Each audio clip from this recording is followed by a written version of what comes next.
पूरा वातावरण बदल जाता था।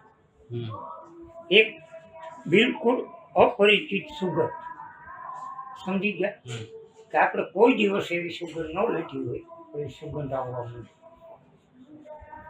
એટલે જેટલા કોઈ ઇન્દ્રિયો ઉપર કાંઈ પણ અપેક્ષા વિના તમે કેન્દ્રિત થાવ એટલે એનું બળ વધે।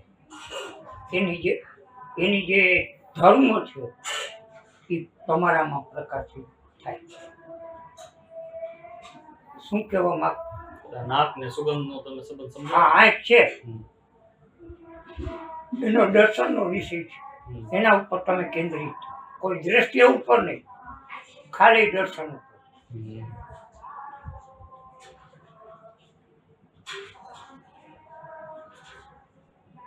તમને જોઉં છું એવો કોઈ પ્રશ્ન નથી એમ, સમજાઈ ગયું? અને જો તમે કોઈ દ્રષ્ટિ સામે દ્રષ્ટિને સ્થિર કરશો તો એને ત્રાટક કહેવાય।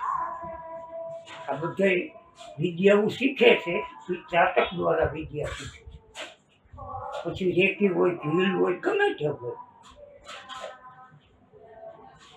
હવે એના માટે તમારે ખાસ હવે જો આ એક કુદરતે બધા પકડવું। અમારે બાબાજી બાપુ આવતા હતા ત્યાં પંચાયત ને સહકારી બધું ભેગું એટલે એને એ પટાવવા અને આમ થોડું પ્રતિષ્ઠિત સીધી માના એટલે બધા એને પ્રતિષ્ઠા આપે। અમારે સત્સંગમાં વર્ષોથી બેઠા। હવે સાધુ તો પૂછાય તો નહીં કે મને કંઈ કયો સમજાવો કેમ તો નથી, પણ મારો ચહેરો આમ ફરે ને એટલે મને ખબર પડી જાય, નજર પડી હતી કે આ ભાઈ આ પકડમાં બેઠા છે, સમજી ગયા? એટલે અને ભજીયા ખાવાનું શોખીન એટલે સત્સંગ હોય એટલે ભજીયા હોય, સાધુને કોઈ કંઈ લે નહીં એટલે એમાં એ મજા કરે, સમજી ગયા? પછી એ ગમે ત્યારે બેઠા હોય એટલે તમે તમારા અહમમાં કે મૂંઝવણમાં બેઠા હો ને એટલે આમ કરી બેઠો,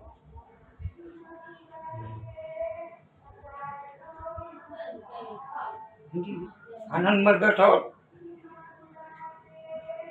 અરે એક ચહેરા ઉપરથી ખબર પડી એટલે એ આમ મોઢું આમ પકડી બે દાંત ભીડેલા હોય, બે દાંત ભીડો એટલે ઓટોમેટિક તમારી નજર છે ને આ મોઢાનું પકડ છે ને એટલે નાકના ટેરવા ઉપર આવી જાય, સમજી ગયા? હવે 2-4 મહિના થઈને તો તમને સુગંધ આવવા મન અને એટલે અંશે આવે કે રોડ ઉપર તમે આવી જતા હો બે બાજુ મણ આવી જતા તો એની સુગંધ લાગે,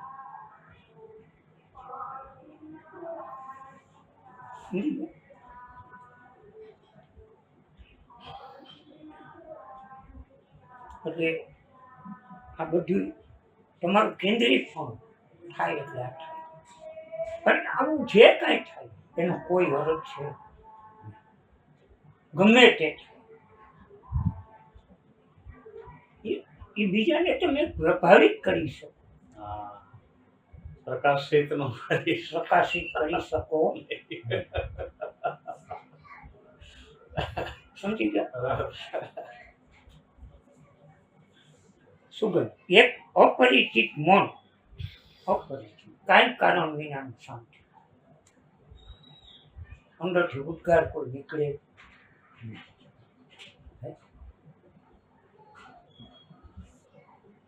और शांति पूरे घर को घेर लेती। कभी ऐसा भी होता है कि उसकी पत्नी बाहर गई है और उसे पता नहीं है, घर में अकेले अकेला है तो यह अपनी कुर्सी पर बैठ जाएगा शून्य होकर लावट के भक्त में देखता। पत्नी को कुछ पता नहीं है तो वह फोन कर दे तो अक्सर फोन उठा लेता। जो भी सूचना दी गई है वही सूचना कागज पर लिख देगा, फिर उसकी जगह जाकर बैठ जाएगा। वही जब कर पूछेगी कि मैंने फोन फोन किया था, आपको कोई अड़चन तो नहीं हुई? अफसर से कहता, कैसा फोन? और तब देखा जाएगा। तो टेबल पर उसके हाथ का लिखा हुआ कागज भी रखा हुआ है। ऐसा बहुत बार हुआ तो अफसर की पत्नी को समझ में आया कि उन क्षण में जब वह इतना शून्य होता है तब वह जो भी कहता है वह करना करना शून्य से ही निकलता है और उसकी कोई समृद्धि नहीं। આ એક મુદ્દો બતાવું જે હકીકત નહીં. દેસણ ભગત ધાંગધ્રામાં છે, રાજા સાહેબ માં. એટલે રાજા સાહેબ પૂરી થવાની હતી ત્યારે એ હતી.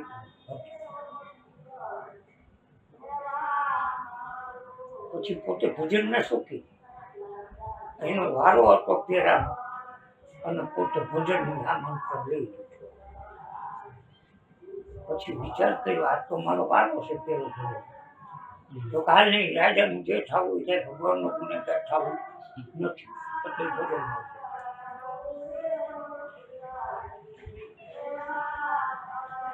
રાતે રાજા નીકળ્યો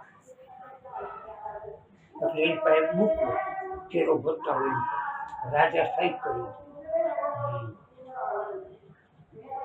એવી 2 વાર સહી કરી. દેસણ ભગત રાજાને બુક આપે છે, રાજા સહી કરીને એને પાછું આપે છે. સમજી ગયા? આ દેસણ ભગતને ભજનમાં હતાથી કાંઈ ખબર નહીં. દેસણ ભગત જો ભગવાન ક્યારે કામ કરે, તમે તમારી જાતથી હાચા થઈ જાઓ ત્યારે. દેસણ ભગત સવારે ભજનમાંથી આવી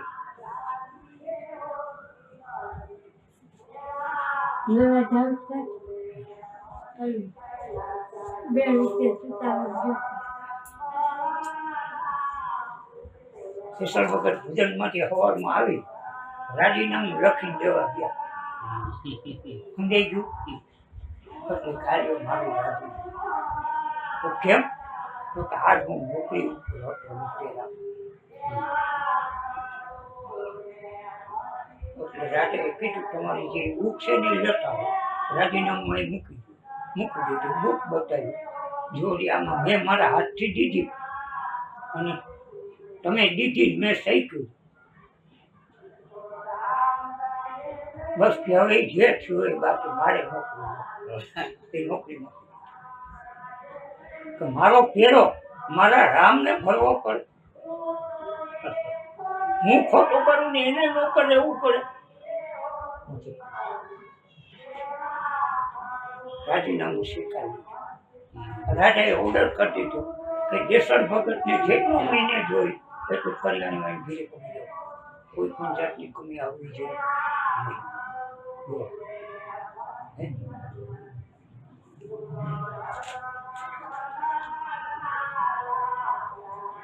जब आप इतने एकरिया में होते हैं, अक्रिय में होते हैं कि कहाँ कोई विचार नहीं, कहीं कोई तरंग नहीं, कहीं कुछ करे भी तो वह ऐसे ही है जैसे अस्तित्व में आपके द्वारा कुछ किया वह अपना आपका निज कृत्य नहीं है, उसकी समृद्धि नहीं बनती. वह भले मजे की बात है कि आपके अहंकार पर तो लगे तो समृद्धि सिद्धता से बनती है. काई नहीं. મને ખબર છે કે તમે સંપૂર્ણ કોઈના કોઈ મોહના બંધનમાં જીવો છો. એટલે ઉતાવળ હોય, કોઈ અવસ્થા હોય, રાગદ્વેષ હોય, અને એ કદાચ અમારી સામે આવે તો અમને તો ખબર જ છે ને. હે પછી એને હું રક્ષક કરું? એની સ્મૃતિ નથી બનતી એવું કે છે કે એની કોઈ યાદી જ નથી બનતી. નો બને. इसलिए आप जानकर हैरान होंगे कि अगर आपके जीवन में कभी भी अहंकार को चोट लगने की कोई घटना हो तो उसकी बात आपको कभी नहीं भूलती, चाहे कितनी ही सुंदर बात।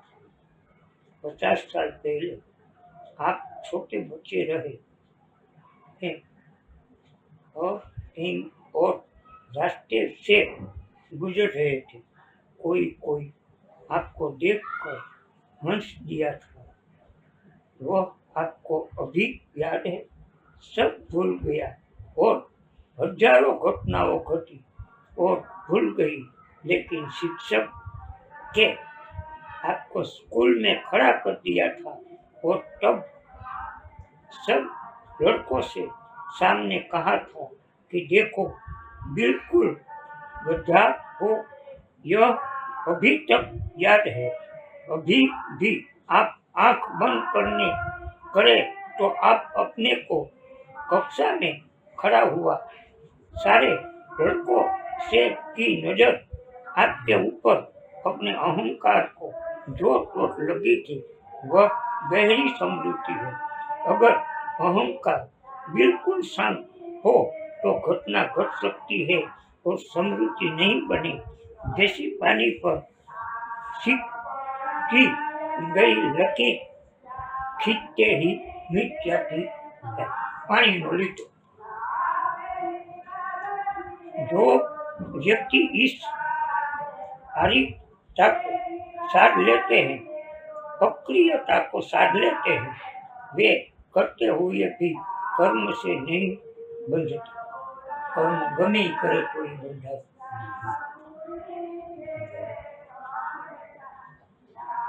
અહંકાર ની અવસ્થામાં હો ત્યારે તમને જે કાંઈ ન ગમતું બને એ તમારી સ્મૃતિમાં રહે છે એવું કહે છે. પણ જો તમે અહંકારની સ્થિતિમાં જ ન હો તો ગમે તે થાય તમને કાંઈ સ્મૃતિમાં નથી રહેતું.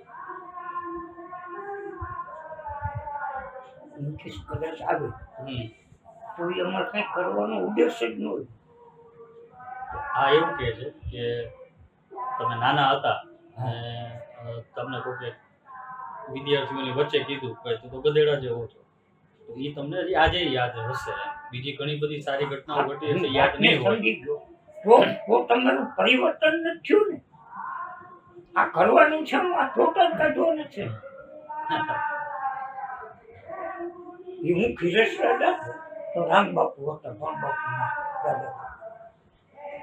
પછી હું વાત કરતો હતો તો ફોન બહુ મોટી હશે, મારી ઉંમર એટલે કોઈ મને તો ભાઈ જ છે, કારણ કે જ્ઞાન નહોતો એટલે કોઈ નહોતું નથી. મને કે થોડા ઘરે આવીને ચાપી હાલો.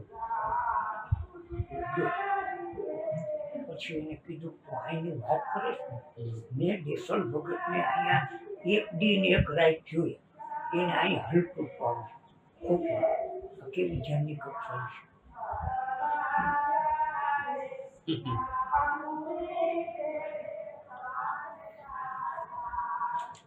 અને ઈશ્વરદાસજીનો ગ્રંથ મને એના વાંચવા આવ્યો કે તારે અહીંયા ખાવું પીવું બધું અહીંયા આવી જાય, વાંચી લે આવી નાખ્યું તાર મોટું. અત્યારે હું ઠીકર વિયાનો માનું.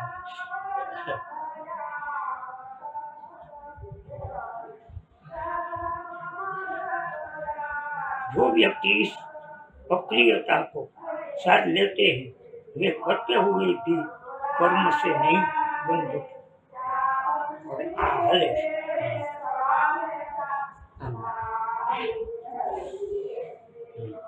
એટલે એ આપણે એમાં માયકાત કરવા, આપણે એમાં સ્ટોક કરી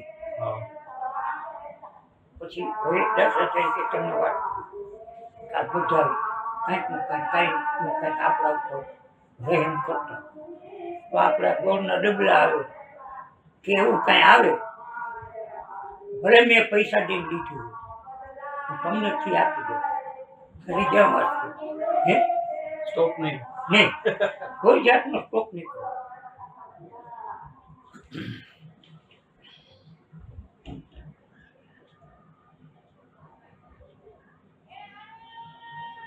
कृष्ण ने इसलिए कृष्ण ने बहुतोर गीता में दिया है अकर्म को करते हुए भी कर्ता से मुक्ति।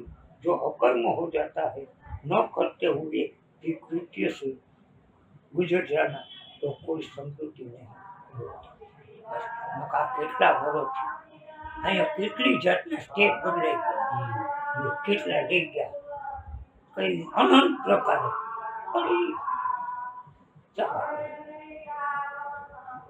अक्षय अनूठे प्रयोग करते वाले लोग से लोग में इच्छा और कठिन कुछ भी नहीं है, अब भी कर ले सकते हैं। 1 घंटा 24 घंटे में से निकाल ले और इस अतुल्य घटना में डूब जा।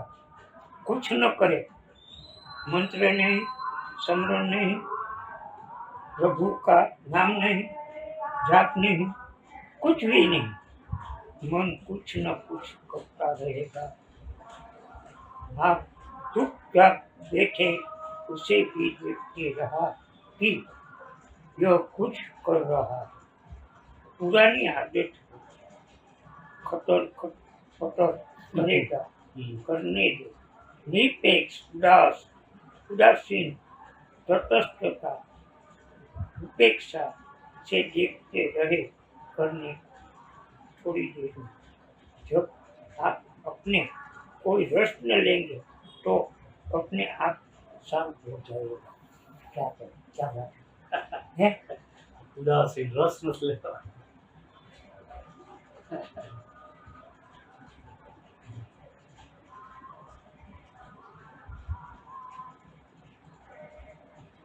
एक और बात आपको झलक मिल जाए कि शून्य होने में, अक्रिय होने में क्या घटता है कि इस जीवन में कोई असंगित बात नहीं सकती, कोई मोह ग्रस्त नहीं कर सकते। महाशक्ति को उपलब्ध हो जाता है जिस पर कोई भी प्रभाव अंकित नहीं हो। संकेत ઘોડા બાપા બોલે ને એ જ બધે બોલવું, પછી એની માનસિકતા પ્રમાણે બોલતા હોય, બાકી બીજું કાંઈ આમાં કોઈ બોલી જ શકે અને બીજું છે જ નહીં, પછી બોલવું